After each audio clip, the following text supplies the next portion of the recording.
Salut tout le monde, j'espère que vous allez bien. Bienvenue dans cette vidéo où devant vous, vous allez voir comment je vais analyser techniquement le marché du pétrole brut américain, j'ai nommé US Oil. Ici, on est en weekly, donc je commence toujours mes analyses en time frame supérieur. Je fais ce qu'on appelle le top-down analysis. Du coup, on part en time frame supérieur pour comprendre quelle est la perspective du marché, ce qui nous permettra de prendre des décisions sur du court terme. Donc quand on vient ici en weekly, qu'est-ce qu'on remarque? On remarque ici que le prix était haussier là. Le prix a consolidé à ce niveau. Ok, le prix était baissier durant cette période là.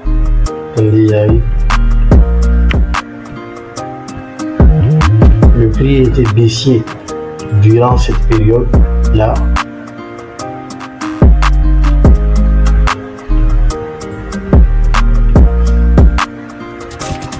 Le prix a consolidé durant cette période. Le prix était très haussier durant toute cette période.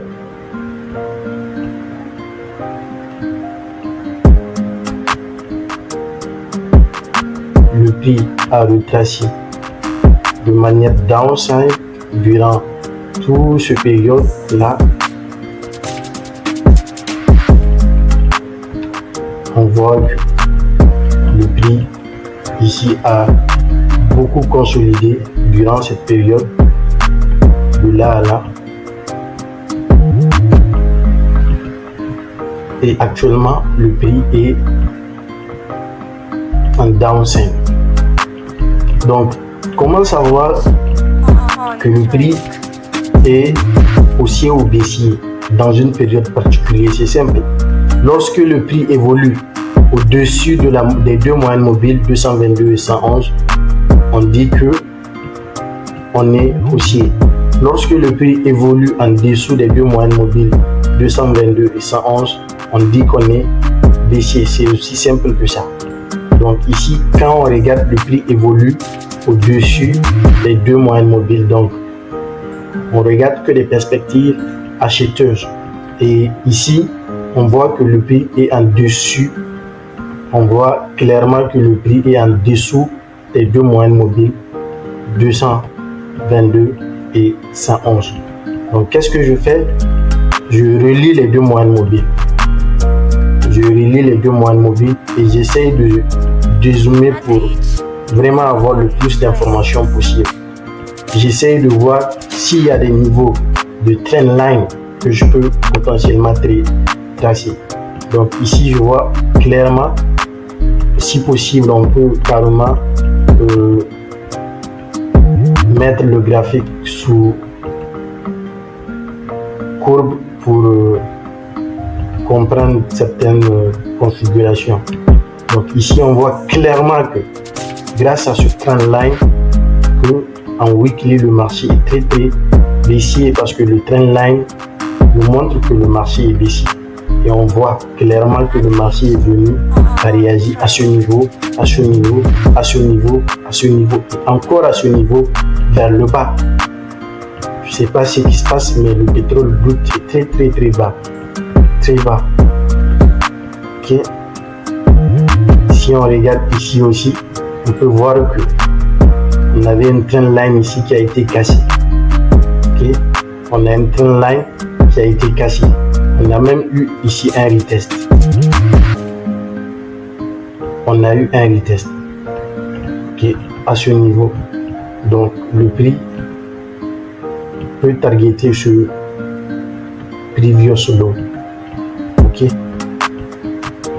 Donc on se calme, on regarde le prix à casser ce niveau. Ok. On vient tracer.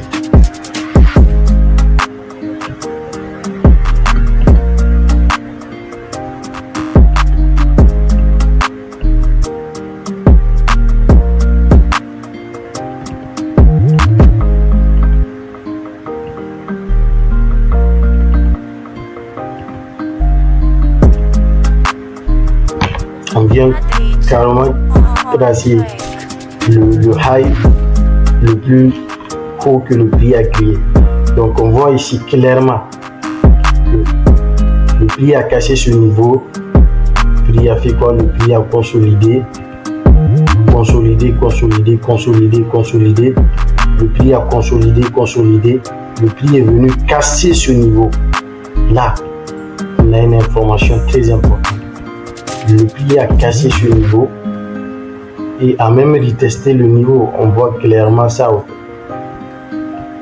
Okay. On voit clairement ça. Ok. Mais le prix est revenu encore. Le prix est redescendu. Finalement, c'est compliqué ici. Vraiment, c'est compliqué d'extraire. À part la trendline qui est ici, c'est très compliqué. On est dans un shopping market qui n'est pas du tout agréable à regarder.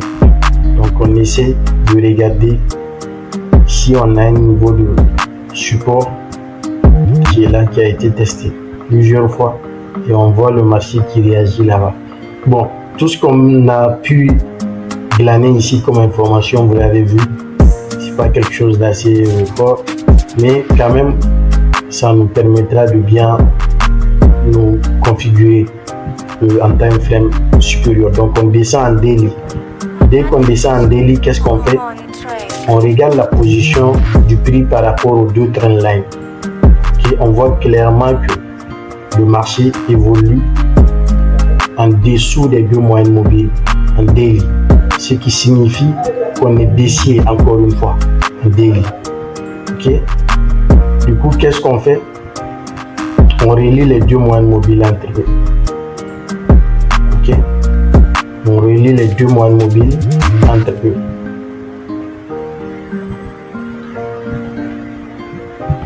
Quand tu relis les deux moyennes mobiles, tu essaies de voir quelles sont les informations qui sont disponibles ici en daily. Okay. On voit, on n'a pas besoin d'aller chercher beaucoup d'historique derrière, on reste et on regarde les mouvements qui sont presque dans le présent. On voit ici que le prix a cassé ce niveau, le prix est revenu tester, le prix est redescendu, le prix est revenu, ok, mais le prix n'a pas pu venir créer un nouveau lot là. Le prix n'a pas pu venir créer un nouveau lot ici. Au contraire, qu'est-ce qui vient de se passer? On vient d'avoir un failure swing. Un failure swing. Et c'est un signal de retournement très puissant, un failure swing. C'est-à-dire le prix a échoué. Normalement, le prix devait venir créer un nouveau lot, okay, ou un break of structure, comme vous voulez. Moi, je fais du price action. Donc, je ne suis pas dans les SMC, les CRT, patati patata, non. Donc, on voit clairement que le prix ici a eu une incapacité de venir chercher le nouveau lot. Donc, qu'est-ce qu'on remarque? On remarque ici qu'on a la possibilité de tracer quoi? On a la possibilité de tracer un bon canal en daily.